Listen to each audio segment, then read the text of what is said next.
आपण ज्या जगात जन्म घेतलाय ते जग म्हणजे एक भला मोठा रंगमंच आहे आणि त्यावर अगणित अभिनेत्यांची आणि अभिनेत्रींची गर्दी झालेली आहे अशी आपण कल्पना केली तर या रंगमंचावर वावरणाऱ्या कोणाही अभिनेत्याकडे त्याच्या भूमिकेची संहिता नाही.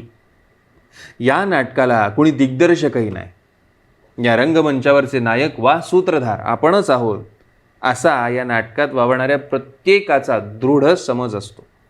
मात्र सरते शेवटी आपला हा समज चुकीचा होता हेही त्याच्या लक्षात येत असतं. वस्तुतः जगाच्या या रंगभूमीवर जे नाट्य सुरू आहे त्यामध्ये आपल्याला विशिष्ट भूमिका करायला आणि ठराविक संवाद उच्चारायला भाग पाडलं जातं. पण आपलं मन त्याविरुद्ध बंड पुकारतं. कारण आपण स्वतः लिहिलेल्या नाट्य संहितेतील संवाद इतरांनी ऐकावेत अशी आपली इच्छा असते आणि आपण पूर्व निश्चित केलेली भूमिकाच आपल्याला करावयाची असते. साहजिकच सहकलाकारांचं आपण वाटाघाटी करतो.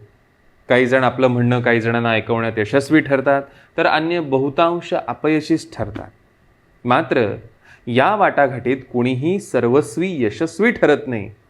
कारण आपण स्वतःच्याच संहितेला चिकटून राहतो तर कधी इतरांनी लिहिलेल्या संहितेला शरण जातो. कधी या महानाट्यातल्या उपकथानकांशी तरी संबंध कायम राहावा म्हणून आपल्या इच्छेविरुद्ध बोलतो. रंगमंचावरच्या या महानाट्यात नायकांचा खलनायकांचा उदय होत असतो.